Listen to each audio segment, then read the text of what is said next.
Hello friends, welcome to your channel GS with Pravesh. In this video, we are going to discuss important news item of 6th of May 2025 for UPSC.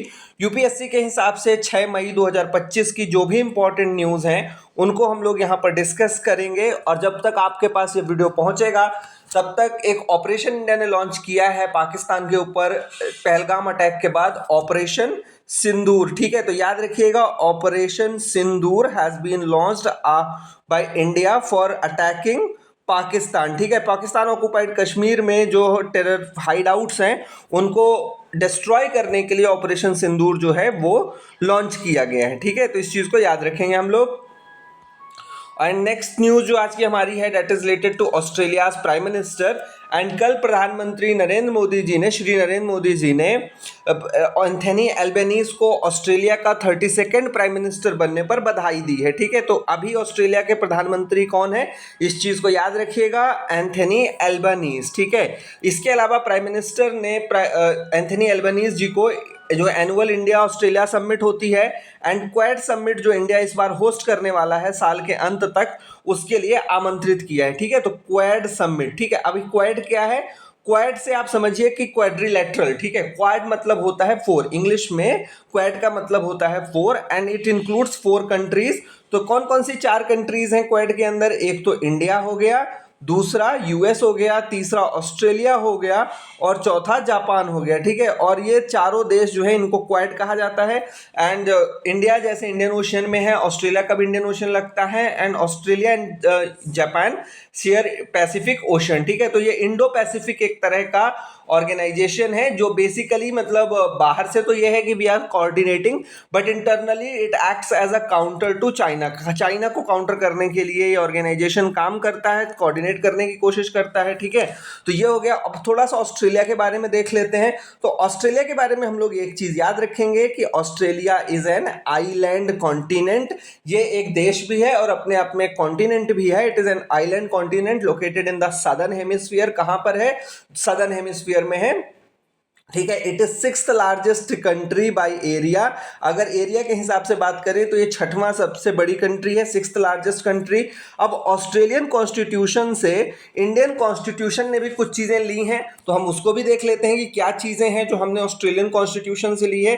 तो joint sitting of जो parliament है कि अगर कोई bill Lok Sabha और राज्यसभा दोनों के बीच में अटका हुआ है तो ज्वाइंट सिटिंग का जो प्रोविजन है वो हमने कहां से लिया है?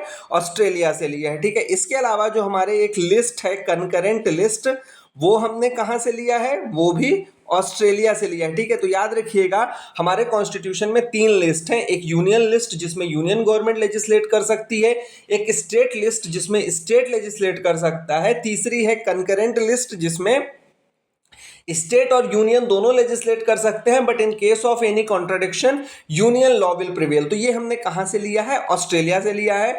और तीसरी चीज जो हमने ऑस्ट्रेलिया से ली है बहुत important, freedom of trade and commerce. ठीक है, तो पूरे देश में कहीं कोई टैक्स नहीं लगेगा एक दूसरे से ट्रेड करने में, तो ये हमने कहां से लिया है? ऑस्ट्रेलिया से लिया है। तो इस चीज को आप लोग याद रखिएगा। Then come to the next news, और जो हमारी नेक्स्ट न्यूज है that is related to Germany. ठीक है, तो जर्मनी में भी जो है वो नए चांसलर आए हैं और उनको प्रधानमंत्री श्री नरेंद्र मोदी जी ने कांग्रेचुलेट किया है। और नए चांसलर का क्या नाम है? फ्रेडरिक मर्ज। ठीक है, अगर आप एसएससी एग्जाम या बैंक एग्जाम की तैयारी कर रहे हैं तो आप नाम याद रखिए, बाकी बहुत इंपॉर्टेंट नहीं है, लेकिन अगर नाम याद रहता है तो अच्छा है। अगर पूछ ही लिया यूपीएससी ने तो फिर आप ये नहीं कह सकते कि नहीं मैं इस साल तो नहीं पढ़ के आया, I will come next year by learning all the names. ठीक है, तो याद रखिएगा जर्मनी के चांसलर का नाम है Friedrich Merz and prime minister Shri Narendra Modi has congratulated him. ठीक है, थोड़ा सा जर्मनी के बारे में देख लेते हैं कि जर्मनी कैसे कहां पे लोकेटेड है। अगर आपने नक्शा देखा होगा, थोड़ा भी वर्ल्ड का नहीं देखा है तो आज जाके देखिए। Germany is located in west Europe. ठीक है, तो इस चीज को याद रखिएगा, जर्मनी कहां पर है? वेस्ट यूरोप में लोकेटेड है। एंड इसकी जो कैपिटल है वो क्या है? Berlin. Capital of Germany is Berlin. ठीक है, तो इस चीज को याद रखिएगा, जर्मनी की जो कैपिटल है वो बर्लिन है। एंड यहाँ का जो फाइनेंशियल सेंटर है वो कौन सा है? फ्रैंकफर्ट। याद रखिएगा, यहाँ का जो मेजर फाइनेंशियल सेंटर है, जैसे इंडिया का मुंबई है वैसे जर्मनी का क्या है? फ्रैंकफर्ट। यहाँ का जो सबसे बड़ा अर्बन सेंटर है वो है रूर। RUHR, और यहाँ पर कोल माइंस भी बहुत हैं। अगर आप वर्ल्ड हिस्ट्री में पढ़ेंगे और ज्योग्राफी में अगर आप कोल फील्ड्स के बारे में देखेंगे तो दुनिया के इंपॉर्टेंट कोल फील्ड्स में इसका भी नाम आएगा, और इसके पीछे बहुत लड़ाई भी हुई है, वर्ल्ड वॉर तक हुआ है, ठीक है। तो इस चीज को याद रखिएगा। यहाँ का जो सबसे बड़ा अर्बन सेंटर है रोर, और इंपॉर्टेंट जो यहाँ पर पोर्ट है जर्मनी का वो है हैमबर्ग, ठीक है, हैमबर्ग, ये याद रखेंगे हम लोग कि यहाँ का इंपॉर्टेंट पोर्ट है। अगर हिस्ट्री में बात करें तो जर्मनी से एक बहुत ही खतरनाक तानाशाह निकला है, हिटलर, जिसने वर्ल्ड वॉर 2 का पूरी तरह से जिम्मेदार था, और भी बाकी सारे रीजंस थे। इसके अलावा जर्मनी में एक बहुत ही जर्मन यूनिफिकेशन में एक इंपॉर्टेंट रोल प्ले किया था बिस्मार्क ने, ठीक है। तो बिस्मार्क याद रखिएगा। और भारत के अंदर सरदार पटेल को बोला जाता है he was the Bismarck of India for uniting the entire India, ठीक है। तो उसी तरह बिस्मार्क ने जर्मनी के जो अलग अलग डिविजन्स थे उनको यूनाइट करके एक यूनिफाइड जर्मन स्टेट बनाया था। तो इस चीज को हम लोग याद रखेंगे।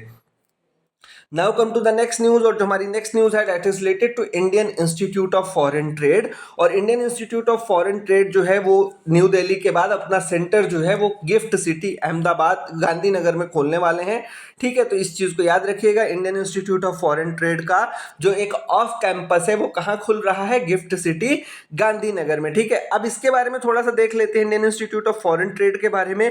ये कब बना था, ये 1963 में बना था। It was established in 1963। और इसकी मिनिस्ट्री कौन सी है, ministry of commerce and industry, ठीक है। तो ये चीज हमको याद रखनी है। And it is a globally recognised business school. Ministry बहुत इंपॉर्टेंट है Indian Institute of Foreign Trade की, ministry of commerce and industry, and it was established in 1963। तो इस चीज को हम लोग याद रखेंगे। Now come to the next news, और जो हमारी नेक्स्ट न्यूज है that is related to India and United Kingdom या यूके। तो दोनों देशों के बीच में कल फ्री ट्रेड एग्रीमेंट जो है वो साइन हो गया है। India has signed an ambitious and mutually beneficial India UK free trade agreement along with double contribution convention, ठीक है। तो इस चीज को याद रखिएगा कि अभी रिसेंटली किसके साथ फ्री ट्रेड एग्रीमेंट साइन किया है इंडिया ने, यूके के साथ। इसके पहले UAE, United Arab Emirates, Australia and Mauritius के साथ भी हम एफटीए साइन कर चुके हैं, फ्री ट्रेड एग्रीमेंट, ठीक है। जब से अमेरिका में ट्रंप के राइज हुआ है और डब्ल्यूटीओ के जो रूल्स हैं उनको नहीं फॉलो किया जा रहा है, तो इंडिया ने एक चीज निकाली कि भाई हम सबके साथ अलग अलग लेवल पे फ्री ट्रेड एग्रीमेंट साइन कर लेते हैं, ठीक है।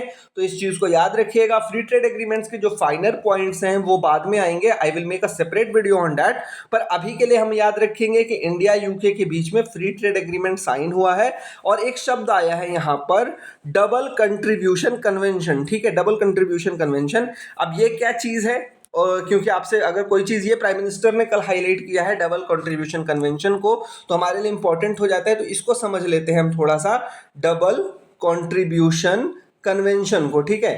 अब इसके अंतर्गत क्या होता था पहले, इसको जो है वो खत्म किया गया है एक तरह से। जैसे मान लीजिए कि कोई व्यक्ति इंग्लैंड यूके में काम करने के लिए गया भारत की तरफ से, और वो टेम्परेरी वीजा पर गया हुआ है, ठीक है।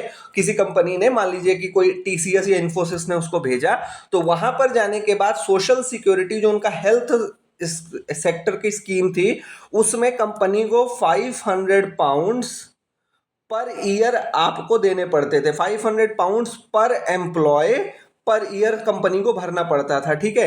अब जैसे एक आदमी के लिए तो ठीक है, पर कंपनी बहुत सारे लोगों को बुलाती हैं टेम्परेरी वीजाज पे, तो ये बहुत बर्डन पड़ जाता था। और यहाँ पर भी इंडिया में जो ईपीएफओ है, एम्प्लॉयज प्रोविडेंट फंड ऑर्गेनाइजेशन है, या और जो सोशल सिक्योरिटी स्कीम्स हैं, वहां पर भी कंपनियों को भरना पड़ता था, ठीक है। तो इसको हटाने के लिए अभी ये है कि अगर इंडिया में सोशल सिक्योरिटी स्कीम्स में आप दे रहे हैं तो आपको यूके में नहीं देना पड़ेगा। ऐसे वर्कर्स के लिए जो टेम्परेरी वीजा पर वहां पर गए हैं एंड थोड़े समय के लिए, once project is complete they are return back to India, ठीक है। तो ऐसे लोगों के लिए आपको सोशल सिक्योरिटी स्कीम जो यूके में है उसके लिए कंपनियों को नहीं भरना पड़ेगा। तो ये था हमारा double contribution convention. Now come to the next news, और जो हमारी नेक्स्ट न्यूज है that is related to India's first human space mission, जिसको गगनयान मिशन के नाम से जाना जाता है। और गगनयान के लिए जो है टाइमलाइन ये है कि इसका पहले शुरुआत में 2027 की शुरुआत में India's first human space mission Gaganyaan will be launched, ठीक है। इसके लिए सारी तैयारियां हो गई हैं। जो 4 इंडियन एयरफोर्स के पायलट हैं उनकी ट्रेनिंग हो गई है। अभी जो हमारे जिनको गगनयान में भेजा जाना है, ग्रुप कैप्टन शुभांशु शुक्ला, उनकी इंटरनेशनल स्पेस स्टेशन जो है यूएसए में वो ट्रेनिंग चल रही है, यूएसए गए हुए हैं नासा के साथ मिल करके, वो होने वाला है, ठीक है। तो गगनयान के बारे में याद रखिएगा, India's first human space mission and it will be launched in the first quarter of 2027। Now come to the next news, और जो हमारी नेक्स्ट न्यूज है that is related to Global Space Exploration Conference, and ये जो है नई दिल्ली में इस बार ऑर्गेनाइज हो रही है। याद रखिएगा, global Space Exploration conference GLEX 2025 7 से 9 मई नई दिल्ली में होगी। इसको कौन ऑर्गेनाइज करता है? International Astronautical Federation along with the ISRO जो है इस साल का होस्ट है, and the Astronautical Society of India. तो इसको बेसिकली 3 एजेंसीज ऑर्गेनाइज कर रही हैं, International Astronautical Federation, Indian Space Research Organisation and Astronautical Society of India, ठीक है। और ये दिखाता है कि ग्लोबली इंडिया स्पेस के मामले में India is assuming the leadership. अब थोड़ा सा यहाँ पर जो एक ऑर्गेनाइजेशन दे रखा है इंटरनेशनल एस्ट्रोनॉटिकल फेडरेशन, इसके बारे में देख लेते हैं। तो इंटरनेशनल लेवल पर स्पेस एडवोकेसी करने के लिए इस ऑर्गेनाइजेशन को बनाया गया था। कब बना था ये? 1951 में बना था। इसका हेडक्वार्टर कहाँ है? इसका हेडक्वार्टर है पेरिस में, and it is an non governmental organisation, ठीक है। NGO है ये, नॉन गवर्नमेंटल ऑर्गेनाइजेशन है, 1951 में बना था। इसके बाद इसरो के बारे में थोड़ा सा देख लेते हैं। इसरो हमारा कब बना था? Indian Space Research Organisation 1969। इसका हेडक्वार्टर कहाँ पर है? इसका हेडक्वार्टर है बेंगलुरु में, ठीक है। तो इस चीज को याद रखिएगा। अभी करंट में इसरो चेयरमैन कौन है? वी नारायणन। तो इस चीज को हम लोग याद रखेंगे, V Narayanan is the current chairman of ISRO. तो ये थी हमारी news related to Global Space Exploration Conference. और इंडिया जो है धीरे धीरे, कल भी हमने इस बारे में बात की थी, माइस का एक बड़ा सेंटर बन रहा है, meeting incentives conference and exhibition, ठीक है। तो एक तरह की कॉन्फ्रेंस है, तो ये फिर से आप माइस इंडस्ट्री में दिखा सकते हैं एज एन एग्जाम्पल। तो ये थी आज की हमारी सारी important news. Thanks for giving your time. Please do like, share and subscribe our channel. Thank you and have a great day ahead.